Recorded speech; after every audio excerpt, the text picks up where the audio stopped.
Hello, and welcome back to He's a Rubber Whaaaa. Today we're going to be talking about the episodes in between the Syrup Village arc and the Barity arc. Yep, so where we left off was Usopp finally joining the Straw Hat Pirates and, finally making his lies possibly become a reality. Hopefully they do. Not all of them, because I do not want to see a goldfish poop so big that you can walk on it. Did I tell you this before, that all of his lies become a reality? I know, and I'm so excited to see it. So basically, if you guys don't know, there's like this theory in the One Piece community that all of Usopp's lies have become a reality in the future. So we'll see it like later on in the series, but literally every lie that he's ever told so far has become a reality for him and for the crew in general, So, and if you like Google it, you can see like every there's maybe a YouTube video or something that shows it or something like that. So the timeline of it all. That. Yeah. That's interesting. So we start off this arc, the Barity arc, with them finally with Usopp on the ship, and we get to see a glimpse into Zoro's childhood. Well, before that, we end up on Gaimon's island, remember? Oh, with the little dude in the treasure bucket. chest. Yeah. So I want to talk about that because there's also another theme thing going on here with this whole entire island. So the gist of it is that Luffy and the crew, they end up on the island and they meet this guy who's been looking for a treasure for 20 years. And he knows that the treasure is on top of this cliff, but he can't reach it because he's stuck inside a treasure chest. And so he asks Luffy to go and get it for him. Luffy gets it, but when he gets to the top, he realizes that all the treasure chests are empty. And Gaimon, who's the guy who wants to have the treasure, who's lived on this island for 20 years, he's like, I knew this was gonna happen and I'm just really sad and all that stuff. That broke my heart. But the reason why I want to talk about it is it's very parallel to what's going on with Luffy and the crew. So it's been 20 years since Gold Roger died and said that his treasure is the One Piece. So the timeline is the same, right? I didn't even think about that. Oh my god! If the One Piece is, oh my god! If it all turns out to be parallel with what happened to on the Gaimon Island, I will actually freaking pull my hair out because Luffy does not deserve that. That could happen to any other pirate, but if that happens to Luffy and I see a look of disappointment on his face, I'm gonna punch my TV.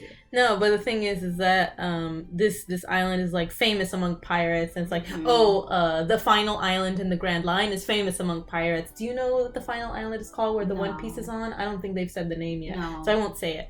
But cause that's also spoiler territory. But it's famous among pirates, and this treasure was famous among pirates, and so it's I like those parallels there. And then by the end of the episode, Luffy asks him to join his crew, but he's like, no, I'm going to stay here with the friends that I made here.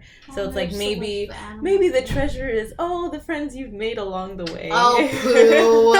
Poo. We want money. We want shit. I'm kidding. But what do you think? What do you think about those parallels? I didn't even think of that when I was watching the episode. I was just like, why would they make this sad-ass episode? We were having a great time. Why would you do this to me? But that makes a lot of sense, and I really hope it doesn't come out. I mean, you're a veteran in this, so maybe I should just take your word for it. But I'm gonna choose to not believe it because that's just depressing. No. Maybe it's telling us that the One Piece isn't treasure, but it could be something else. Maybe that's the clue that it's giving us. Maybe that's what I would think. It's the journey, not the destination. Of course, it's the journey, not the destination. Well, yeah, but the destination matters. I'm kidding. But so yeah. After that, what do you think the One Piece is? I haven't given it much thought. Yeah. I didn't even give much of what it means to be Pirate King much thought. Or King of Pirates. I knew it was just a title. I knew it was important to Luffy, but they barely talk about it. It's more of in passing, at least so far in the episodes that I've watched. It's more so in passing that they talk about it. So it's I'm going to be the King of Pirates. We're going to go to the Grand Line. We're going to get the One Piece. And I'm like, cool. That's great. I love this plot line. Let's see how it goes. But I don't know what it means. I don't know what it is. But I know it's just treasure. Maybe so you have like no theories. I have no theories as of now because I still don't know what is of value in this world besides berries and like the gold and like the stuff that they have in their treasure bags or chests or whatever. Right. Even then, like, I don't know what exactly those things are. So I haven't seen what they consider to be of value for me to base any theories on. But I'm going to start thinking about it a lot more. So hopefully in the next episode that we record, I'm going to be like, this and that and that, and that's what it is. Hopefully. By the way, we don't know what it is yet. But you guys where have we're theories at. Probably. Wait, where you're at, like episode 2000, basically? Episode 900 and something. You guys still don't know? We don't know. Oh my god. Yeah, so there has to you're be along like with thousands. us. Yeah, there has to be thousands of theories. So but there's been a lot of clues over the years. Okay. So, yeah, we've taken those clues into account, and there's been a lot of theories, definitely. But I like that episode because it's not just filler, it's like parallel to what the story is, and it shows us, it gives us like a clue. It's like, the One Piece is not treasure. That's what I feel like this episode is telling us. And it's like, it's the journey, not the destination. And so, I know you were younger when you were first watching this, but when you first watched this episode, did you make that parallel real quick? Or no, definitely not. You were just I had to get that point out to me because, like, I like One Piece, but I also like the One Piece community a lot because they're like crazy smart and they all like storytelling and all those things. And I follow a bunch of people on YouTube who they're just One Piece YouTubers. They're just known for just talking about One Piece. Yeah, they make their entire like livelihood off it, you know. And so they do like parallels between like there's other like arcs in the future that they talk about that they're like, oh, this parallels this and this parallels that. And so when I was thinking about that, and I also got it from online, and I was thinking, oh, this is like, oh, they're both 20. When I was watching the episode with you, I was taking notes. I was like, oh, 20 years, it's been 20 years since Gold Roger died. It's been 20 years since this guy had been stuck on the island. And like, oh, there's no treasure chests. Oh, I think that the One Piece doesn't have any treasure in it, so maybe that's also a parallel theme. Okay. So I feel less slow. When I first watched this episode, I did not probably think that way. Okay. But yeah, I just wanted to talk about that for a little bit. No, I'm glad you did, because now I'm going to have to start there. I feel like when I'm watching these episodes, you get so invested in the episode that at least you forget the larger story. Exactly, where I'm just like, fight it, like do something, like, you know, you get so like more into that one episode than you like think of the larger piece of it all. But yeah, so then we go on to Zoro's past. Zoro's past, where he was a feisty little boy. I realized between him and Luffy, there were a lot more intense when they were younger. And I think I said this in a recent episode that we made, where I was just like, that's not the Luffy we know now that was like, in the bar. And then also this Zoro that just barges into a dojo, tells this dude to challenge or fight him. And it's just like, relax, this is not Zoro that we know. Zoro's laughing and like with his hands against his head, just like, ha ha ha ha, you know, like always chilling. So I love that. I love seeing that part of him, and the fact that he was always ambitious his entire life is beautiful to see. It's very sad that, what's her name, Kuina died. I feel like also the way she died was just so anticlimactic. People have theories that her dad killed her. Oh my god, when I was writing my notes, I was like, should I say this? Or this is not a horror anime. Like, this is not like the anime that something that crazy happens. But I don't know, maybe it is. Like, but I was like, she fell downstairs trying to get her. What? No, like that. People think that her dad killed her. I don't even know like why that. Because he's like the kindest. Like, from what I've seen, he's like the coolest guy, and he's also Zoro's like basically father figure. Exactly, he was the one who's like encouraging Zoro to continue on what he promised her and everything. Oh, so people have crazy theories. They're like, oh, she did not fall down the stairs. Like, there's a conspiracy, and I'm just like, no, it's just like when he was writing this, he probably didn't know like how to kill her off. Like, he wanted to like, because Zoro needs like the motivation, right? Yeah. Because just beyond being a feisty little kid.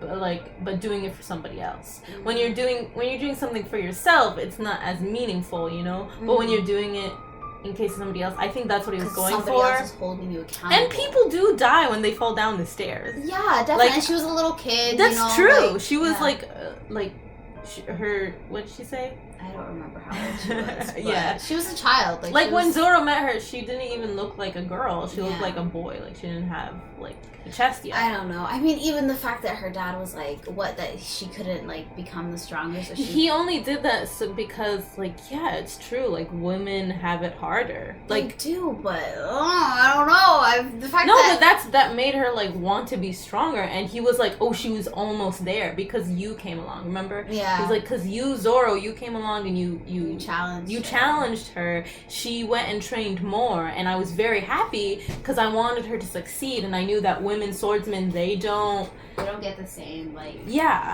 true, they don't get the same respect that men swordsmen do, and they don't have the same ability that men swordsmen do. But he was like he was encouraging her in his own way, and I really respected that because like we're in a day and age where like, oh, women are equal to men. It's like not biologically. Yeah.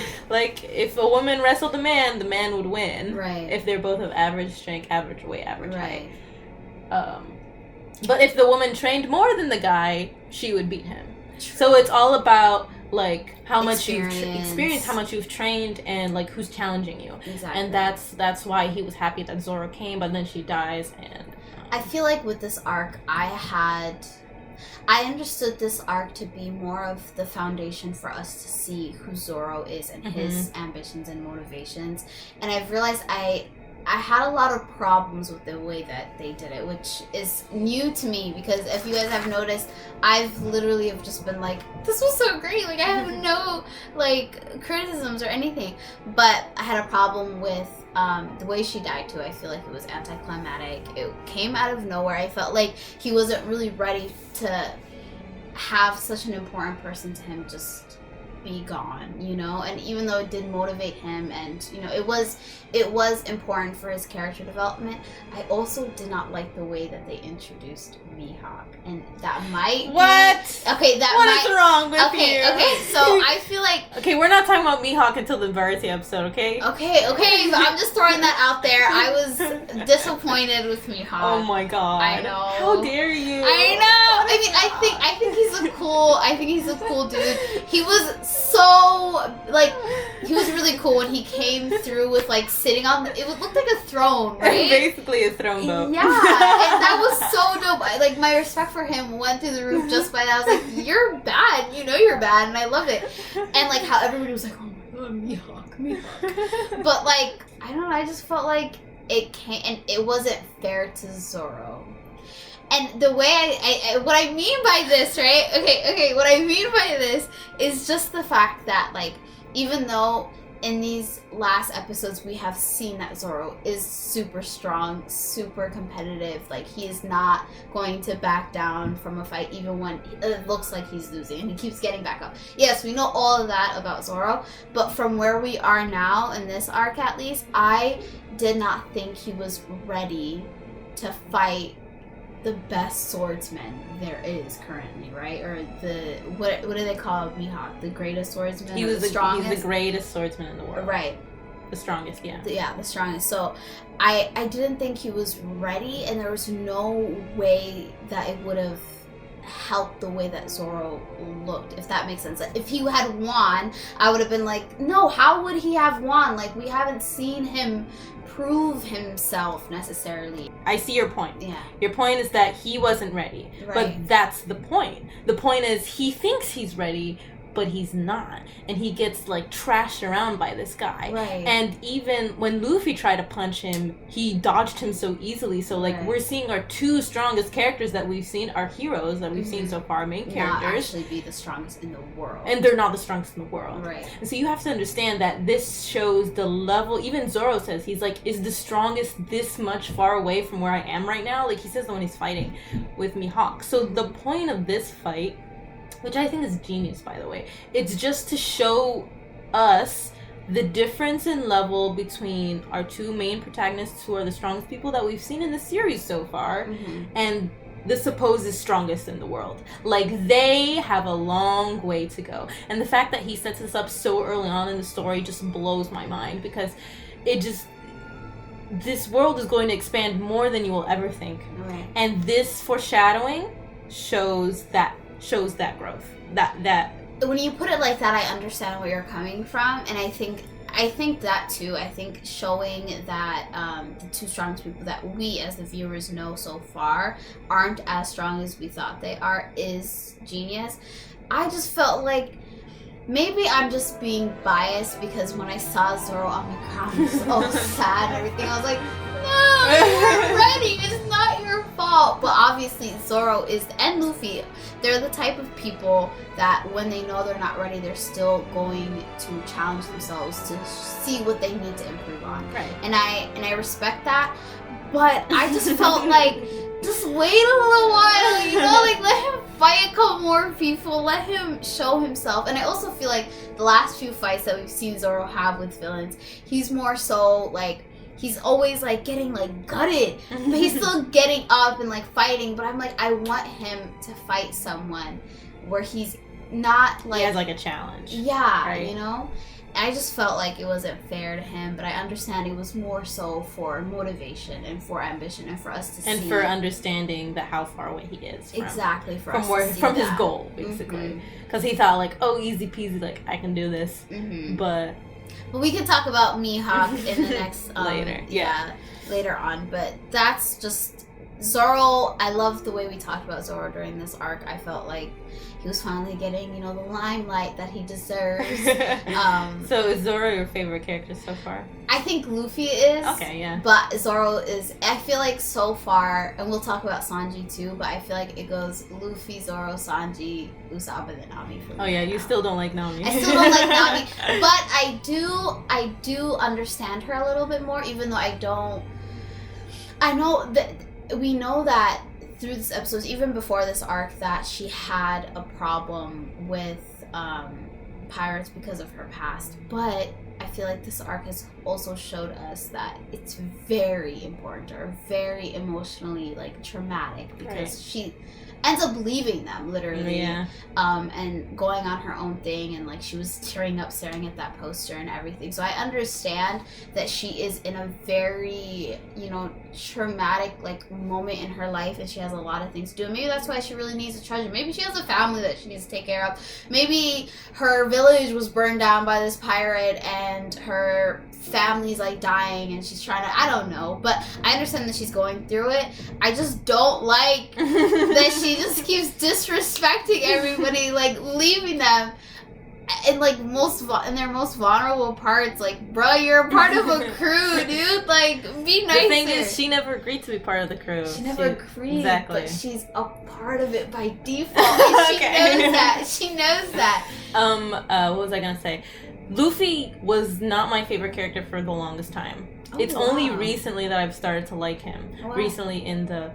Because he's always like action, like no words. He's always action. And like, oh yeah, he's the main protagonist. He's a shonen hero. Like, I understand that.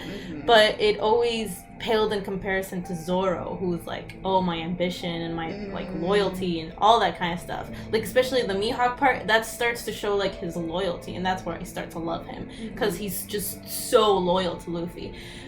But Luffy is just like, oh, I'm gonna beat somebody up in this arc and do it. It's only been recently that I'm starting to understand why he is the way he is, and like what Oda is trying to do with his character, and what makes him super interesting. And it's only in the recent arcs where I've started to love him a little bit more. But for the longest time, I did not like him as the main character, you know. So I'm glad I'm coming around to him. And now that I'm revisiting the series again, I'm just loving him more and more, because actions do speak louder than words. And I have to remember that. I have to remember that he's action-oriented. Like, Oda specifically doesn't give him thought bubbles because he's action-oriented. We've never heard his thoughts ever in the entire series. He's always speak loud or like thoughts. Like, never thoughts. Like, maybe Zoro does have thought bubbles, I believe. I don't remember. But Oda specifically, he was asked in an SBS, I believe, and he's like, I do that because that's his character, because that's who he is. And so I'm I'm just coming around to that. Like, I didn't like his character, but now that I realize, like, I need to accept that I'm loving his character more. That's surprising to me. I think the reason why I love Luffy so much as of now is just because he's just likable, you know? I feel like he's unproblematic. He's just doing his own thing, and he's, like you said, he's very loyal, and he cares about his friends, and he cares about people in general. I mean, the way that we saw it, how he helped Usopp, how he helped the mayor, how he helped, like, he just helps people, and it's like he's the exception for pirates right now, since so far as we've seen. He's like, he stands out amongst them, even though he's a part of the strongest of them. Right. And I don't know, I just love that about him. And he's hilarious. Like, something big will happen, he's like, I want meat. Like, that's just adorable in my opinion. It's childish, but adorable. And it's hard to not like that for me right now. Alright, so we have 5 minutes left. I want to introduce Johnny and Yosaku to the podcast. They're very funny. So, how they get introduced? Usopp and Luffy are like trying out with the cannon on the ship, the new cannon, and they end up hitting a rock. They thought it was like harmless or whatever, but it turns out that these 2 bounty hunters, Johnny and Yosaku, were on this rock, and Yosaku was very sick, and so Johnny was like, maybe if I take him off the sea, he'll get better. And then the cannon hit them, and so he's like, you guys killed my brother, and he comes to the ship, and then Zoro hears the voice, and he's like, I know who that is. And it turns out when Zoro was a bounty hunter, he was friends with these 2 guys, and these 2 guys look up to him, so they call him Brother Zoro. They call him Aniki. It's like a way for, like, I guess, like, in the mob, maybe they call somebody superior to them, or like if you respect somebody who's older than you, but you're like close like brothers, you call them Aniki. And that's my understanding of that from what I've seen, what I've watched, and what I've researched. So they call him, they're like, oh, you're on the ship, like, when'd you become a pirate? And he's like, oh, it was recently, you know. And they like catch up, and it turns out that Yosaku has scurvy, which is a very deadly disease for pirates, like back in the day, like, according to Nami, what she says. She's like, all you need is like the proper nutrition to get past this, and so they give him lime, but then the crew realizes, like, oh, we need like a cook so that we get the proper nutrition so we don't get scurvy. And then that's what leads us, like, what do you think about like that part, like that the actual people get sick and die on the sea, not from like sea monsters or like villains, but like from scurvy. Yeah, it was the most realistic, and it shows that the creator actually did. I mean, you don't have to do a lot of research. Oh, he definitely did his research. Yeah, but like it showed that he was taking that realistic aspect of pirate life and putting it into his story, which was great. But yeah, I mean, it's common knowledge, I feel like, for scurvy to be among pirates, but the fact that we see that in an anime of all things where it's unrealistic. I mean, the dude's a rubber man, like, that's as unrealistic as you could get, but he was still bringing that part of the life up in the show, which I really liked. It kind of grounds the series in reality. And then that also makes you think, well, if you know, these people can be affected, if these people in this world can be affected by things like scurvy, what other health conditions could we see later on in the show? So that was pretty cool, I think, and it was a great way to segue into getting a cook. And then we meet Sanji. But yeah, then we go on to, they find the seafaring restaurant, which is a restaurant on the sea. It's like a ship, but it's a restaurant. And we're gonna end it here, and I just want to go back to like a little joke from the Gaimon arc, with the one with the empty treasure chests. They say, I quoted it here, they're like, are you a box and sheltered son? Because because the guy is in a treasure chest and he's stuck in it. He's like, oh yeah, I was spoiled when I was a kid. He's like, no, I'm literally stuck in this box. They do it twice, and it's hilarious, and I love it. So I just wanted to end today's episode on that funny note. So there's still jokes going on, like puns. There's so many puns in this series. I love it. Puns are fun. Okay. Thank you guys for listening, and we'll see you next time on He's a Rubber Whaaaa.